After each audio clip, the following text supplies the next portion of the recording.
కొన్నిసార్లు మనం కట్టుకున్న కలల సౌధం కూలిపోవడానికి ఓ పెద్ద భూకంపం రావాల్సిన అవసరం లేదు. గుమ్మం ముందు నిలబడిన ఒక మనిషి కళ్ళల్లోని శూన్యం చాలు ఆ కళను శాశ్వతంగా తుడిచేయడానికి. ఎదురుచూపులెప్పుడు ఆనందాన్నే మోసుకురావు. కొన్నిసార్లు అవి జీవితకాలపు వేదనను కూడా బహుమతిగా ఇస్తాయి. హాల్లోని డైనింగ్ టేబుల్ దగ్గర నేల మీద పడి పగిలిపోయిన కాఫీ కప్పు శబ్దం ఆ ఇంట్లో అప్పటిదాకా ఉన్న అందమైన నిశ్శబ్దాన్ని ముక్కలు చేసింది. లేత గులాబీ రంగు పట్టు చీరలో తల్లో మల్లెపూలతో ఓ దేవతలా ముస్తాబైన పల్లవి తన కళ్ళ ముందు జరుగుతున్న దృశ్యాన్ని నమ్మలేకపోతుంది. సూర్య మోకాళ్ళ మీద నేల మీద కూలబడిపోయాడు. అతని కళ్ళల్లో జీవం లేదు.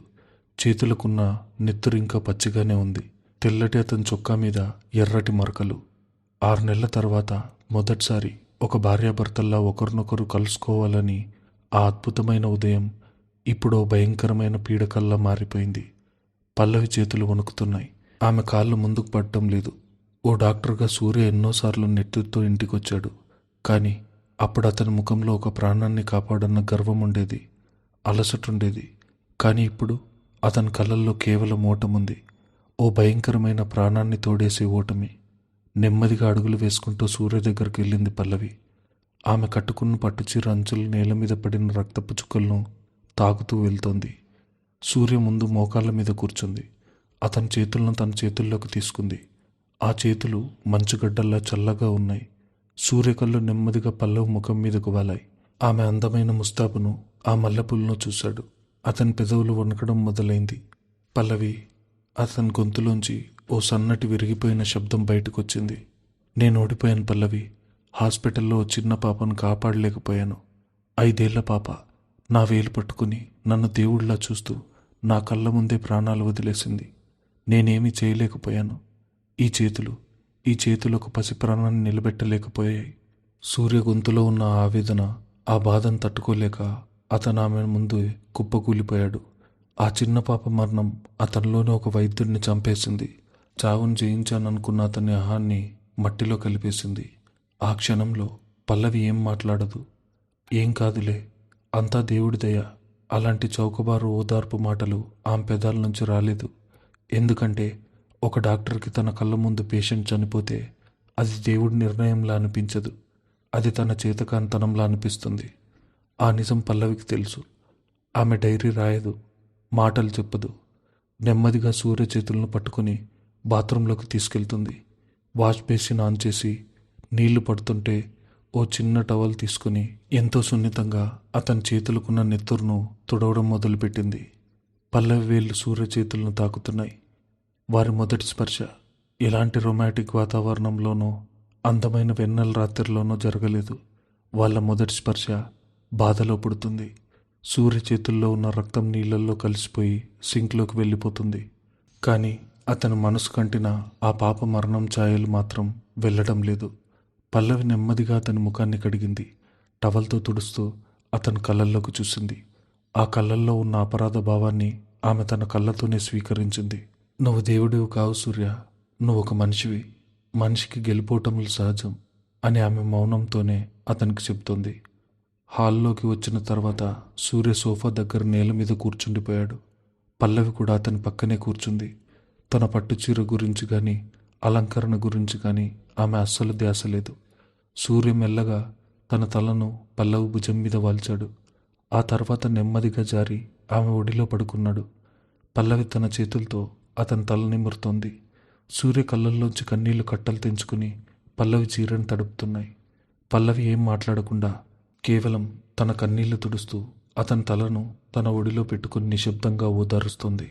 ఒక తల్లి తన బిడ్డని ఎలా అయితే గుండెలకు హత్తుకుంటుందో, ఆ క్షణంలో పల్లవి తన భర్తలోని ఆ గాయపడిన మనసును కానీ అలాగే గాయాలు కాలం గడిచిన ఆ ఇల్లు మొత్తం ఆ చిన్న శబ్దాలు సూర్య మనసు మీద ఒక 10 టన్నుల రాయినాళ్ళు డైరీల ద్వారా ఆ సంఘటన తర్వాత సూర్య భయంకరమైన డిప్రెషన్లోకి వెళ్ళాడు. ఈ రోజు ఒక డాక్టర్గా తాకడం తనపై తనకు నమ్మకం శాశ్వతంగా ఒకటైపోయి హాస్పిటల్ మేనేజ్మెంట్ అతనికి 1 నెల రోజుల పాటు లీవ్ ఇచ్చింది.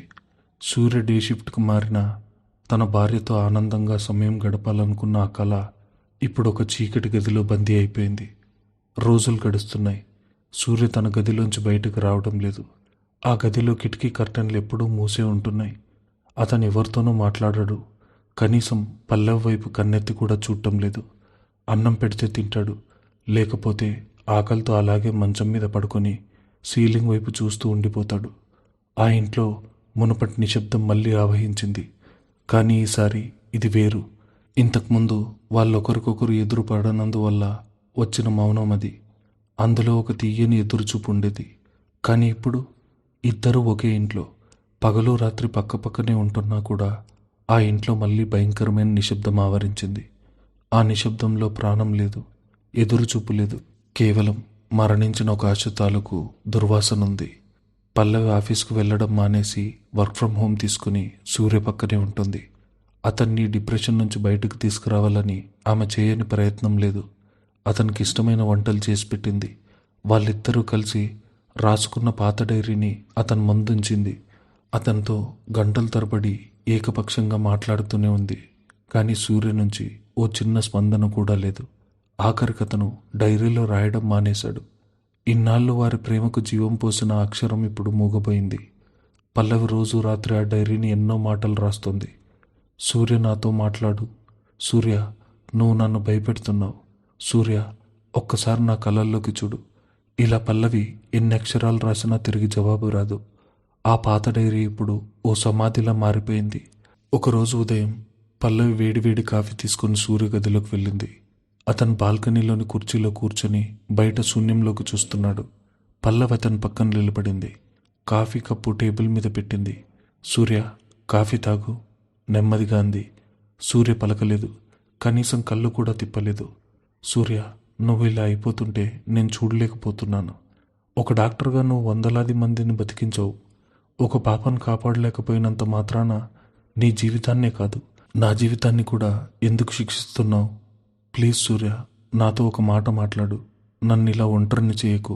పల్లవి గొంతు వణుకుతుంది. కానీ సూర్యలో చలనం లేదు. అతని మనసు ఇక్కడ లేదు. అది ఆ చిన్న పాప మరణించిన ఐసీయూ గదిలోనే ఆగిపోయింది. పల్లవి కన్నీళ్ళు ఆపుకుంటూ అక్కడి నుంచి బయటకు వచ్చేసింది. టేబుల్ మీద ఉన్న కాఫీ చల్లబడి ఐస్లా మారిపోయింది. వాళ్ళ బంధంలాగే నెలాఖరు వచ్చింది. సూర్య పరిస్థితి ఎలాంటి మార్పు లేదు. పల్లవి గుండె బరువెక్కుతుంది. ఒకప్పుడు అతను తనతో మాట్లాడకపోయినా తన మీద అతనికి ప్రేమ ఉందన్న నమ్మకం ఆ డైరీ ద్వారా కలిగేది. కానీ ఇప్పుడు ఆ డైరీ మూగపోయింది. మనిషి శిలలా మారిపోయాడు. ఆమె మనసులో ఓ భయం మొదలైంది. ఈ డిప్రెషన్ సూర్యను పూర్తిగా మింగేస్తుందని ఆమెకు అర్థమైంది. అతన్ని అలాగే వదిలేస్తే అతను శాశ్వతంగా ఈ లోకం నుంచి, తన నుంచి మానసికంగా దూరం అయిపోతాడని ఆమె డాక్టర్ల ద్వారా తెలుసుకుంది. అతన్ని నరకం నుంచి బయటకు లాగాలంటే సున్నితమైన మాటలు, ఓదార్పు పనికిరావు. ఓ బలమైన షాక్ కావాలి. అతను మొద్దుబారిపోయిన నరాలు ఉలిక్కిపడేలా చేసే ఓ సంఘటన జరగాలి. ఆమెకి ఇల్లిప్పుడు ఒక జైల్లో అనిపిస్తోంది. అతని నిశ్శబ్దం ఆమెను ఊపిరితిత్తులను పిండేస్తోంది. తన ప్రేమతో అతన్ని మామూలు మనిషిని చేయలేకపోయానని ఆమెకు అర్థమైంది. ఒక భార్యగా తాను తీసుకునే కఠినమైన నిర్ణయమే ఇప్పుడు అతని ప్రాణాలను నిలబెట్టగలదు. రాత్రి 10 గంటలు. సూర్య తన గదిలో నిద్రమాత్రలు వేసుకుని పడుకున్నాడు. ఇల్లంతా చిమ్మ చీకటిగా ఉంది. కేవలం డైనింగ్ టేబుల్ పైనున్న చిన్న బల్బ్ మాత్రమే వెలుగుతోంది. పల్లవి నెమ్మదిగా ఆ టేబుల్ దగ్గరకు వచ్చి కుర్చీలో కూర్చుంది. ఆమె కళ్ళు వాచిపోయి ఉన్నాయి. గతం తాలూకు అందమైన అక్షరాలు రాసిన ఆ పాత డైరీ చేతిలోకి తీసుకుంది. దాని అట్ట మీద ఉన్న దుమ్మును సున్నితంగా తుడిచింది. పెన్ తీసుకుని ఓ కొత్త పేజీ తెరిచింది. ఆమె చేతులు వణుకుతున్నాయి. ఆమె రాయబోయే మాటలు ఆమె గుండెను కోస్తున్నాయి. కానీ ఆ మాటలు సూర్య గుండెను తాకి అతను తిరిగి బతికించాలంటే ఆమె ఈ కఠినమైన పని చేయక తప్పదు. కన్నీళ్లు ఆ పేజీ మీద పడి అక్షరాలు చెరిపేస్తుంటే బరువైన హృదయంతో ఆమె రాయడం మొదలుపెట్టింది. సూర్య, రేపు ఉదయం కల్లా ఈ డైరీలో నీ సంతకం లేకపోతే నేను నా పుట్టింటికి వెళ్ళిపోతాను. నీ ఒంటరితనం కావాలంటే అదే ఇస్తాను. నా ప్రేమ నీ గాయాన్ని మాన్పలేకపోయింది. నా స్పర్శ నీలో చలనం తీసుకురాలేకపోయింది. నువ్వు చిన్న పాప మరణంలో చిక్కుకొని బతికున్న నీ భార్యను రోజు చంపుతున్నావు. నేను ఈ నిశ్శబ్దాన్ని భరించలేకపోతున్నాను. నా ప్రాణం పోయినా పర్లేదు, కానీ నీ ప్రాణం లేని ఈ దేహాన్ని నేను రోజు చూడలేను. గుడ్ బై సూర్య అని రాసి కన్నీళ్లతో పడుకుంటుంది పల్లవి. ఆ రాత్రంతా ఆమెకు నిద్ర లేదు. తన భర్త బ్లాక్మెయిల్ చేస్తున్నానన్న బాధ ఒకవైపు, ఈ అక్షరాలైనా అతన్ని తిరిగి తీసుకొస్తాయేమో అన్న ఆశ మరోవైపు. రేపు ఉదయం సూర్య లేచి డైరీ చూసి తనను ఆపడానికి పరిగెత్తుకుంటూ వస్తాడని ఆమె నమ్మకం. తన మీద అతనికున్న పిచ్చి ప్రేమ ఆ మరణపు చీకటిని చీల్చుకుని బయటకు వస్తుందని ఆమె ఎదురుచూపు. గడియారం టిక్ టిక్ మంటూ సమయాన్ని మింగేస్తుంది. ఆ రాత్రి యుగంలా గడిచింది. ఉదయం 7 గంటలు. సూర్యకిరణాలు గదిలోకి ప్రవేశించాయి. పల్లె ఉలిక్కిపడి లేచింది. రాత్రంతా ఏడ్చి ఏడ్చి ఆమె కళ్ళు ఎర్రబడిపోయాయి. ఆమె గుండె దడదడలాడుతోంది. సూర్య బహుశా అప్పటికే లేచి డైరీ చదివి ఉంటాడు. తన కోసం వంటగదిలో కాఫీ కలుపుతుంటాడేమో, లేదా హాల్లో తన కోసం ఎదురు చూస్తుంటాడేమో అన్న ఆశతో కంగారుగా మంచం దిగింది. హాల్లో కడుగుపెట్టింది. ఇల్లంతా ఖాళీగా ఉంది. ఎలాంటి అలికిడి లేదు. వంటగదిలోకి వెళ్ళి చూసింది. అక్కడెవరూ లేరు. సూర్య గది తలుపు తెరుచుంది. లోపల మంచం మీద సూర్య లేడు. బాత్రూమ్ తలుపు కూడా తెరిచే ఉంది. అతని ఇంట్లో లేడు. పల్లవి కాళ్ళు వణకడం మొదలయ్యాయి. నెమ్మదిగా డైనింగ్ టేబుల్ దగ్గరకు నడిచింది. టేబుల్ మధ్యలో ఉన్న డైరీ అలాగే ఉంది. రాత్రి తను ఏ పేజీ అయితే అక్షరాలు రాసి వదిలేసిందో ఆ డైరీ అదే పేజీ తెరిచి ఉంది. ఆమె ఊపిరి బిగబట్టి ఆ డైరీ దగ్గరికి వెళ్ళింది. సూర్య ఏమని రాశాడో చూడాలని ఆమె కళ్ళు ఆతృతగా ఆ కాగితం మీద పడ్డాయి. కానీ ఉదయం లేచి చూసేసరికి డైరీలో ఒక అక్షరం కూడా లేదు. ఆ తెల్లటి కాగితం ఓ మంచుకొండలా పల్లవి ప్రాణాన్ని గడ్డకట్టించేసింది. సూర్య సంతకం లేదు. ఒక మాట లేదు. కనీసం అతను ఆ డైరీని తాకిన ఆనవాలు కూడా లేవు. దీని అర్థమేంటి? సూర్య నిజంగా పల్లవిని వదిలేస్తున్నాడా? తన కళ్ళ ముందే ఆమె వెళ్ళిపోతున్నా ఆపడానికి కూడా అతనికి ఇష్టం లేదా? అతని డిప్రెషన్ అతనిలోని ప్రేమను పూర్తిగా చంపేసిందా? పల్లవి గుండె పగిలిపోయింది. తన ఆఖరి అస్త్రం కూడా విఫలమైంది. ఇక ఈ ఇంట్లో తను ఉండటానికి ఎలాంటి అర్హత లేదు. గడియారం ఉదయం 7:30 అవుతుంది. కిటికీలోంచి వస్తున్న ఎండకిరణాలు డైనింగ్ టేబుల్ మీద ఉన్న ఆ పాత డైరీని తాకుతున్నాయి. ఆ వెలుతురులో ఆ డైరీలోని ఖాళీ పేజీ ఓ ఎడారిలా కనిపిస్తుంది. పల్లవి కళ్ళు ఆ తెల్లటి కాగితం మీద స్థిరపడ్డాయి. రాత్రంతా కన్నీళ్లతో ఆమె వేడుకున్న మాటలు, ఆమె పెట్టిన ఆఖరి గడువు, సూర్య ఇచ్చిన సమాధానం, ఈ శూన్యం. ఈ డైరీలో ఒక అక్షరం కూడా లేదు. కనీసం అతని సంతకం కూడా లేదు. మనిషి చనిపోయినప్పుడు కూడా ఇంత నిశ్శబ్దం ఉండదేమో. ప్రాణంతో ఉన్న ప్రేమ చనిపోతున్నప్పుడు మాత్రమే ఇంత భయంకరమైన మౌనం ఆవరిస్తుందని పల్లవి మనసులో అనుకుంది. ఆమె 2 చేతులతో ఆ డైరీ ఛాతీకి హత్తుకుంది. ఇన్నాళ్ళు ఈ కాగితాలే కదా ఆమెకు భర్త ముఖాన్ని చూపించాయి. ఈ అక్షరాలే కదా ఆమెకు తోడుగా నిలిచాయి. కానీ ఈరోజు అవే కాగితాలు ఆమె ప్రేమకు సమాధిని కడుతున్నాయి. సూర్య తనను ఆపాలనుకోలేదు. తన డిప్రెషన్లో, తన ఓటమిలో అతను పూర్తిగా కూరుకుపోయాడు. తన భార్య శాశ్వతంగా దూరమైపోతుందన్నా ఆమెను పిలిచి ఆపేంత ఓపిక, ప్రేమ అతనిలో మిగల్లేదని పల్లవికి అర్థమైంది. ఒక డాక్టర్గా పక్కవారి ప్రాణాలు కాపాడిన అతని చేతులు తన సొంత జీవితాన్ని మాత్రం కాపాడుకోలేకపోతున్నాయి. పల్లవి నెమ్మదిగా ఆ డైరీని టేబుల్ మీద పెట్టి అది మూసేసింది. వాళ్ళ అక్షరాల ప్రయాణం ఇక ముగిసినట్టే. తన గదిలోకి నడిచింది పల్లవి. గదిలో వస్తువులన్నీ వాళ్ళ పెళ్లికి, వాళ్ళ కలలకు సాక్ష్యాలుగా నిలబడున్నాయి. బీరువా తెరిచి తన బట్టలు ఒక్కొక్కటిగా బయటకు తీస్తుంది. ప్రతి వస్త్రం వెనుక ఓ తీయని జ్ఞాపకం ఉంది. సూర్య రాక కోసం ఎదురు చూస్తూ ఆమె ముస్తాబైన పట్టు చీరలు, అతను మొదటిసారి తన నీడను చూసినప్పుడు ఆమె వేసుకున్న డ్రెస్, ఆ రోజు ఐసీయూ బయట రక్తం మరకల్లో ఉన్న సూర్యను చూసి పరిగెత్తుకుంటూ వెళ్ళినప్పుడు వేసుకున్న నైటీ డ్రెస్, అన్నీ ఇప్పుడు ఆమె కన్నీళ్లు మాత్రమే బహుమతిగా ఇస్తున్నాయి. బరువైన హృదయంతో సూట్ కేసు సర్దుకుని పల్లవి తన బట్టలు అందులో పెడుతోంది. ఆ బట్టల మధ్యలో సూర్య కోసం తాను కొనిపెట్టిన, అతను ఎప్పుడూ వాడనో ఖరీదైన పర్ఫ్యూమ్ బాటిల్ను కూడా పెట్టింది. అతని జ్ఞాపకాలు లేకుండా తాను బతకలేనని ఆమెకు తెలుసు.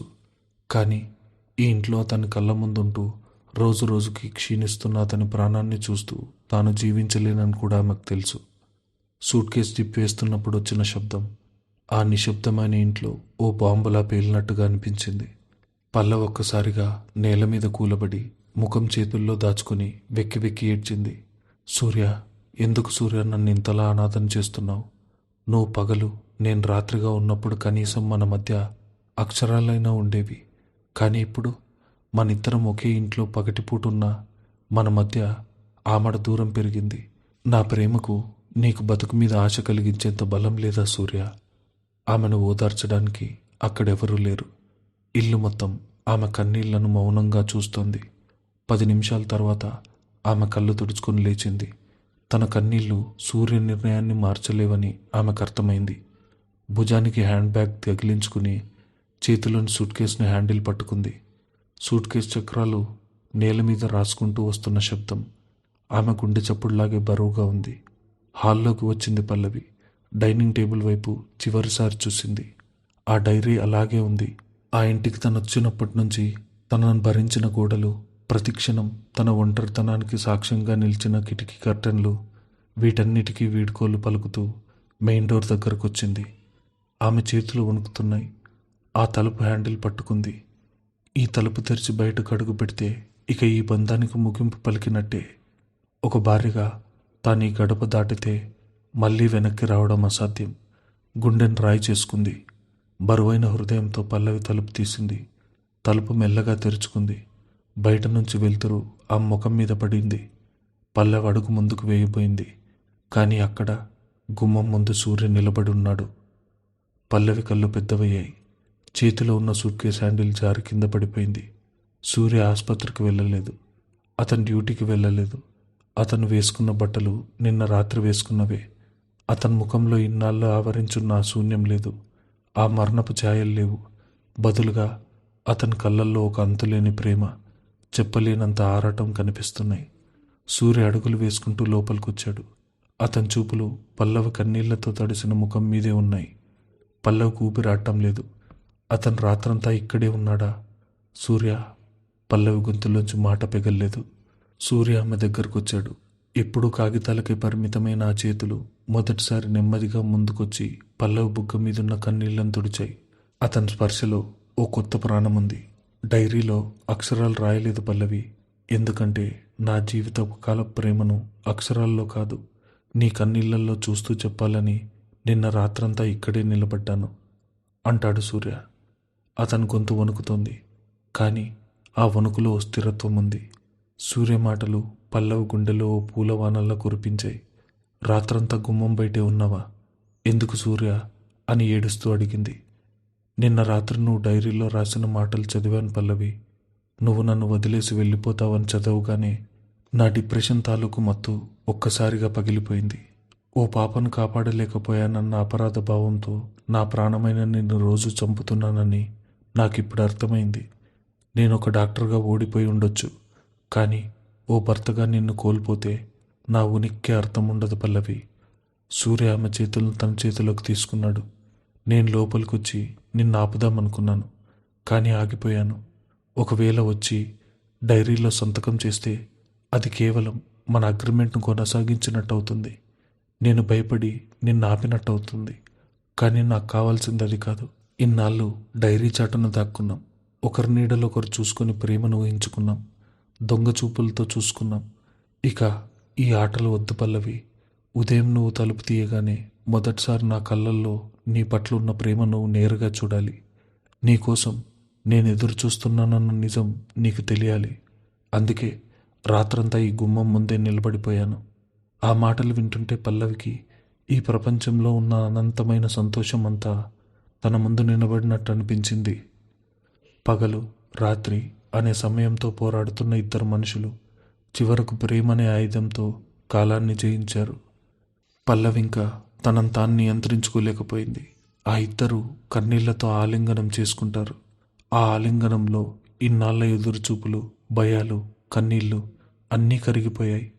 సూర్య గుండె చప్పుడు పల్లవి చెవులకు ఓ మధురమైన సంగీతంలా వినిపిస్తోంది. ఒకరి స్పర్శలో మరొకరు తమ లోకాన్ని వెతుక్కున్నారు. సూర్య ఆమెను తన గుండెలకు హత్తుకుని, నన్ను విడిచిపెట్టనని మాటివు పల్లవి. ఈ ప్రపంచంలో ఎవరి ప్రాణం పోయినా నీ ప్రేమ ఉంటే చాలు, నేను మళ్ళీ బతికేస్తాను అని చిన్నపిల్లల్లా ఏడ్చేశాడు. పల్లవి అతని వీపు నిమురుతూ, నా ప్రాణం ఉన్నంత వరకు ఈ గుమ్మం దాటి వెళ్ళను సూర్య. ఈ ఇంట్లో నిశ్శబ్దం మరణించింది. ఇప్పుడు కేవలం మన అడుగులు చెప్పడం మాత్రమే మిగిలింది అని ఓదార్చింది. ఇద్దరు లోపలికొచ్చారు. పల్లవి తన సూట్ కేసును మూలకు నెట్టేసింది. ఆ ఇంటికి పట్టిన గ్రహణం పూర్తిగా తొలగిపోయింది. సూర్య పల్లవితో చేతులు పట్టుకుని డైనింగ్ టేబుల్ దగ్గరకు వచ్చాడు. అక్కడున్న ఆ పాత డైరీని చేతిలోకి తీసుకున్నాడు. ఇన్నాళ్ళు వాళ్ళ ఇష్టాలకు, కష్టాలకు, ప్రేమకు ఏకైక సాక్షిగా ఉన్న ఆ పుస్తకాన్ని చిరునవ్వుతో చూశాడు. సూర్య డే షిఫ్ట్కు మారుతానని చెప్తాడు. ఇకపై నేను రాత్రి డ్యూటీలకు వెళ్ళను పల్లవి. హాస్పిటల్తో మాట్లాడతాను. పగలు డాక్టర్గా నా కర్తవ్యాన్ని నిర్వహిస్తాను. రాత్రి పూర్తిగా నా భార్యకు అంకితం చేస్తాను అని చెప్పాడు. ఆ తర్వాత సూర్య ఒక కుర్చీ లాక్కొని దాని మీద నిలబడి ఆ పాత డైరీని అటక మీద పెడతాడు. ఆ డైరీ బాధ్యత ముగిసింది. దానికి ఇప్పుడు విశ్రాంతి అవసరం. ఇన్నాళ్ళు కాగితాల మధ్య నలిగిపోయిన వాళ్ళ ప్రపంచం ఇప్పుడు వాస్తవంలోకి వచ్చింది. ఇకపై అక్షరాలు అవసరం లేదు. వారి రెండు ప్రపంచాలు ఒకటయ్యాయి. డైనింగ్ టేబుల్ దగ్గర నిలబడిన పల్లవ్ వైపు ఎంతో ప్రేమగా చూస్తూ సూర్య ఆమె నుదుటి మీద సున్నితంగా ముద్దు పెట్టాడు. ఆ క్షణం వాళ్ళిద్దరి పెదాలపైన వెలువడిన ఒకే ఒక మాట ఆ ఇంటి గోడల మధ్య చిరకాలం నిలిచిపోయేలా ప్రతిధ్వనించింది. ఇకపై పగలు నీది, రాత్రి నాది కాదు. మన జీవితమంతా మనదే. గడియారంలో సెకండ్ల ముళ్ళు చేస్తున్న టిక్ టిక్ శబ్దం ఇప్పుడు వాళ్ళకి ఒక అద్భుతమైన శ్రావ్యమైన లయలా వినిపిస్తుంది. కిటికీలోంచి వస్తున్న ఎండ వాళ్ళిద్దరినీ చుట్టుముట్టి ఓ కొత్త జీవితానికి స్వాగతం పలుకుతుంది. ఈ కథ ఇంతటితో సమాప్తం. ఇలాంటి మరిన్ని ఇంట్రెస్టింగ్ స్టోరీస్ కోసం ఈ ఛానల్ని సబ్స్క్రైబ్ చేసుకోండి.